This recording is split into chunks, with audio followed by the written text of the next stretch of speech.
نحمدہ نصلی علی رسولہ الکریم اما بعد فاعوذ باللہ من الشیطان الرجیم بسم اللہ الرحمن الرحیم۔ آج کی نشست کا آغاز ہم سورہ نساء کی آیت نمبر 97 سے کرتے ہیں۔ فرمایا گیا ان الذین توفاہم الملائکۃ ظالمی انفسہم قالوا فیما کنتم قالوا کنا مستضعفین فی الارض قالوا ألم تكن أرض الله واسعة فتهاجروا فيها فأولئك مأواهم جہنم وساءت مصیرا۔ یقیناً وہ لوگ جن کو فرشتے اس حال میں قبض کریں گے کہ وہ اپنی جانوں پر ظلم کر رہے تھے، وہ ان سے کہیں گے یہ تم کس حال میں تھے؟ وہ کہیں گے ہم مجبور اور کمزور بنا دیے گئے تھے اس زمین میں۔ وہ فرشتے کہیں گے کہ اللہ کی زمین کشادہ نہیں تھی کہ تم اس میں ہجرت کرتے؟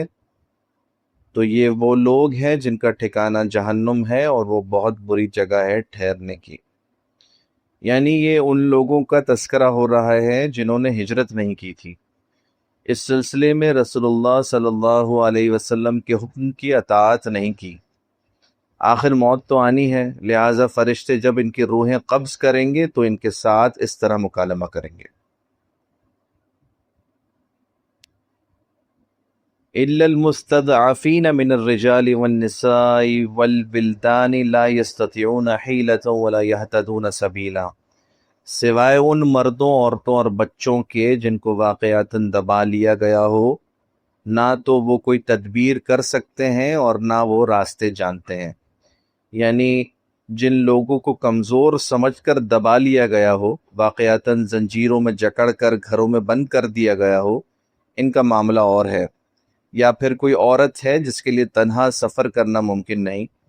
ویسے تو ایسی عورتیں بھی تھیں جنہوں نے تنہا ہجرتیں کیں، لیکن ہر ایک کے لیے تو ایسا ممکن نہیں تھا۔ فَأُولَٰئِكَ عَسَى اللَّهُ أَن يَعْفُوَ عَنْهُمْ وَكَانَ اللَّهُ عَفُوًّا غَفُورًا۔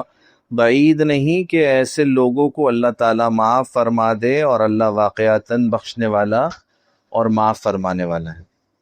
ایسے بے بس اور لاچار مردوں، بچوں اور عورتوں کے لیے اسی صورت کی آیت نمبر 85 میں حکم ہوا تھا کہ ان کے لیے قتال فی سبیل اللہ کرو اور انہیں جا کر چھڑاؤ۔ لیکن جو لوگ ہجرت کے اس واضح حکم کے بعد بغیر عذر بیٹھے رہے، ان کے بارے میں مسلمانوں کو بتایا گیا کہ وہ منافق ہیں، ان سے تمہارا کوئی تعلق نہیں جب تک وہ ہجرت نہ کریں، بلکہ قتال کے معاملے میں وہ بالکل کفار کے برابر ہیں۔ وَمَن يُهَاجِرْ فِي سَبِيلِ اللَّهِ يَجِدْ فِي الْأَرْضِ مُرَاغَمًا كَثِيرًا وَسَعًا وَمَن يَخْرُجْ مِن بَيْتِهِ مُهَاجِرًا إِلَى اللَّهِ وَرَسُولِهِ ثُمَّ يُدْرِكْهُ الْمَوْتُ فَقَدْ وَقَعَ أَجْرُهُ عَلَى اللَّهِ وَكَانَ اللَّهُ غَفُورًا رَحِيمًا۔ اور جو کوئی ہجرت کرے گا اللہ کی راہ میں، وہ پائے گا زمین میں بڑے ٹھکانے اور بڑی وسعت، اور جو کوئی اپنے گھر سے نکل کھڑا ہوا ہجرت کے لیے اللہ اور اس کے رسول صلی اللہ علیہ وسلم کی طرف، پھر اسے موت نے آ لیا تو اس کا اجر اللہ کے ذمہ ثابت ہو گیا، اور یقیناً اللہ بخشنے والا رحم فرمانے والا ہے۔ جیسے سورہ عنکبوت میں فرمایا گیا تھا کہ اے میرے وہ بندوں جو ایمان لائے ہو، میری زمین بہت کشادہ ہے، پس تم لوگ میری ہی بندگی کرو۔ اگر یہاں اپنے وطن میں اللہ کی بندگی نہیں کر سکتے ہو تو کہیں اور چلے جاؤ۔ یعنی جس کسی نے بھی ہجرت کی فی سبیل اللہ، دولت کے لیے یا حصول دنیا کے لیے نہیں، بلکہ اللہ اور اللہ کے رسول صلی اللہ علیہ وسلم کی رضا جوئی کے لیے، وہ اصل ہجرت ہے۔ وَإِذَا ضَرَبْتُمْ فِي الْأَرْضِ فَلَيْسَ عَلَيْكُمْ جُنَاحٌ أَن تَقْصُرُوا مِنَ الصَّلَاةِ إِنْ خِفْتُمْ أَن يَفْتِنَكُمُ الَّذِينَ كَفَرُوا إِنَّ الْكَافِرِينَ كَانُوا لَكُمْ عُدُوًّا مُبِينًا۔ اور اے مسلمانوں، جب تم زمین پر سفر کرو تو تم پر کوئی گناہ نہیں اگر تم نماز کو کچھ کم کر لیا کرو، اگر تمہیں اندیشہ ہو کہ کافر تمہیں نقصان پہنچائیں گے، یقیناً یہ کافر تمہارے کھلے دشمن ہیں۔ اس رکوع میں پھر شریعت کے کچھ احکام اور عبادات کی کچھ تفاصیل ہیں گویا خطاب کا رخ اب پھر واپس اہل ایمان کی طرف ہوا چاہتا ہے۔ یہاں حالت سفر میں قصر صلات کا حکم، لیکن جنگ کی حالت میں قصر یعنی صلاۃ الخوف کا طریقہ اگلی آیت میں مذکور ہے۔ حالت جنگ میں جب پورے لشکر کا ایک ساتھ نماز پڑھنا ممکن نہ رہے تو گروہوں کی شکل میں نماز ادا کرنے کی اجازت ہے، لیکن ایسی صورت میں جب جناب نبی کریم صلی اللہ علیہ وسلم خود لشکر میں موجود ہوتے تو کوئی ایک گروہ ہی آپ صلی اللہ علیہ وسلم کے ساتھ نماز پڑھ سکتا تھا، جبکہ دوسرے گروہ کے لوگوں کو لازماً محرومی کا احساس ہوتا۔ لہٰذا اس مسئلے کے حل کے لیے صلاۃ الخوف ادا کرنے کے لیے بہت عمدہ تدبیر بتائی گئی۔ فرمایا گیا وَإِذَا كُنْتَ فِيهِمْ فَأَقَمْتَ لَهُمُ الصَّلَاةَ فَلْتَقُمْ طَائِفَةٌ مِّنْهُمْ مَعَكَ وَلْيَأْخُذُوا أَسْلِحَتَهُمْ فَإِذَا سَجَدُوا فَلْيَكُونُوا مِنْ وَرَائِكُمْ وَلْتَأْتِ طَائِفَةٌ أُخْرَى لَمْ يُصَلُّوا فَلْيُصَلُّوا مَعَكَ وَلْيَأْخُذُوا حِذْرَهُمْ وَأَسْلِحَتَهُمْ وَدَّ الَّذِينَ كَفَرُوا لَوْ تَغْفُلُونَ عَنْ أَسْلِحَتِكُمْ وَأَمْتِعَاتِكُمْ فَيَمِيلُونَ عَلَيْكُمْ مَيْلَةً وَاحِدَةً وَلَا جُنَاحَ عَلَيْكُمْ إِنْ كَانَ بِكُمْ آذًى مِّن مَطَرٍ أَوْ كُنْتُمْ مَرْضَىٰ أَن تَضَعُوا أَسْلِحَتَكُمْ وَخُذُوا حِذْرَكُمْ إِنَّ اللَّهَ أَعَدَّ لِلْكَافِرِينَ عَذَابًا مُهِينًا۔ اور اے نبی صلی اللہ علیہ وسلم، جب آپ صلی اللہ علیہ وسلم ان کے درمیان موجود ہوں اور حالت جنگ میں انہیں نماز پڑھانے کھڑے ہوں تو ان میں سے ایک گروہ کو کھڑے ہونا چاہیے آپ صلی اللہ علیہ وسلم کے ساتھ، اور وہ اپنا اسلحہ لیے ہوئے ہو۔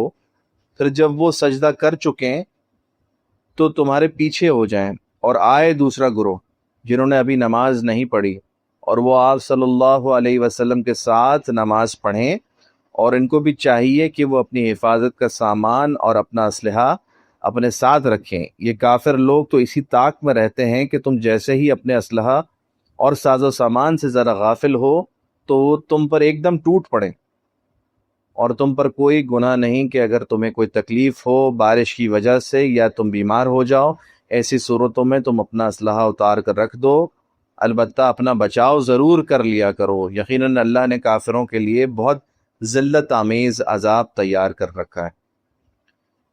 یہ حکم صلاۃ الخوف کے بارے میں ہے۔ اس کی عملی صورت یہ تھی کہ رسول اللہ صلی اللہ علیہ وسلم نے ایک رکعت نماز پڑھا دی اور اس کے بعد آپ صلی اللہ علیہ وسلم بیٹھے رہے، دوسری رکعت کے لیے کھڑے نہیں ہوئے۔ جب مقتدیوں نے دوسری رکعت خود ادا کر لی، 2 رکعتیں پوری کر کے وہ محاذ پر چلے گئے، تو دوسرے گروہ کے لوگ جو اب تک نماز میں شریک نہیں ہوئے تھے، نماز کے لیے نبی کریم صلی اللہ علیہ وسلم کے پیچھے آ کر کھڑے ہو گئے۔ اب حضور صلی اللہ علیہ وسلم نے دوسری رکعت اس گروہ کے لوگوں کی موجودگی میں پڑھائی۔ اس کے بعد رسول اللہ صلی اللہ علیہ وسلم نے سلام پھیر دیا، لیکن مقتدیوں نے اپنی دوسری رکعت انفرادی طور پر ادا کر لی۔ اس طریقے سے لشکر میں سے کوئی شخص بھی نبی کریم صلی اللہ علیہ وسلم کی امامت کے شرف سے اور سعادت سے محروم نہ رہا۔ الحمدللہ، ماشاء اللہ۔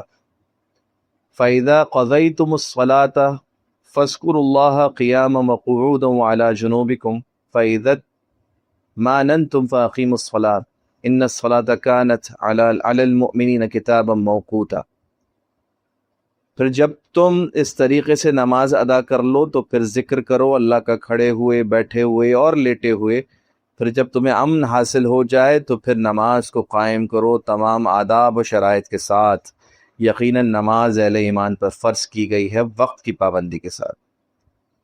چلتے پھرتے، اٹھتے بیٹھتے، سواری پر، پیدل چلتے ہوئے، ہر حالت میں اللہ کا ذکر جاری رہنا چاہیے۔ یہ ذکر کثیر صرف نماز کے ساتھ مخصوص نہیں، بلکہ یہ ہر وقت اور ہر حالت میں اس کا اہتمام رہنا چاہیے۔ جیسے سورہ جمعہ میں حکم دیا گیا فَإِذَا قُضِيَتِ الصَّلَاةُ فَانتَشِرُوا فِي الْأَرْضِ وَابْتَغُوا مِنْ فَضْلِ اللَّهِ وَاذْكُرُوا اللَّهَ كَثِيرًا لَعَلَّكُمْ تُفْلِحُونَ۔ پر جب تم نماز پوری کر لو تو زمین میں پھیل جاؤ اور اللہ کا فضل تلاش کرو، اور اللہ کو کثرت سے یاد کرو تاکہ تم فلاح پا جاؤ۔ چنانچہ نماز کے بعد بھی اور کاروبار زندگی کی مصروفیات کے دوران بھی ذکر کثیر جاری رکھو۔ ہر حال میں اللہ کو یاد کرتے رہو، اس کے ذکر میں مشغول رہو، ذہنوں اور دلوں کو اس کے ذکر سے تر و تازہ رکھو۔ الحمدللہ. ولا تهنوا في ابتغاء القوم ان تكونوا تعلمون فإنهم يعلمون كما تعلمون وترجون من الله ما لا يرجون وكان الله عليما حكيما. اور اس دشمن گروہ کا پیچھا کرنے میں کمزوری نہ دکھاؤ. اگر تمہیں تکلیف پہنچتی ہے تو تمہاری طرح انہیں بھی تکلیف پہنچتی ہے، اور تم اللہ سے ایسی امیدیں رکھتے ہو جیسے امیدیں وہ نہیں رکھتے، اور یقیناً اللہ علیم بھی ہے اور حکیم بھی. حق و باطل کی جنگ اب فیصلہ کن مرحلے میں داخل ہو رہی ہے. اس آخری مرحلے میں آ کر تھک جانا، دشمن کا پیچھا کرنے میں سست پڑ جانا، ہمت ہار جانا، یہ مومن کی نشانی نہیں. یہ بڑا پیارا انداز ہے کہ اس کشمکش میں اگر تم لوگ نقصان اٹھا رہے ہو تو کیا ہوا، تمہارے دشمن بھی تو ویسے ہی نقصان سے دو چار ہیں، انہیں بھی تو تکالیف پہنچ رہی ہیں، وہ بھی تو زخم پہ زخم کھا رہے ہیں، ان کے بھی تو لوگ مر رہے ہیں. تمہیں تو جنت کی امید ہے، اللہ سے مغفرت کی امید ہے، جبکہ انہیں کوئی ایسی امید نہیں. لہٰذا اس اعتبار سے تمہیں تو ان سے کہیں بڑھ کر پرجوش ہونا چاہیے. اللہ تعالی ہمیں قرآن سمجھ کر پڑھنے کی توفیق عطا فرمائے. بارک اللہ لی ولکم فی القرآن العظیم ونفعنی وإیاکم وآیاتہ وذکر الحکیم.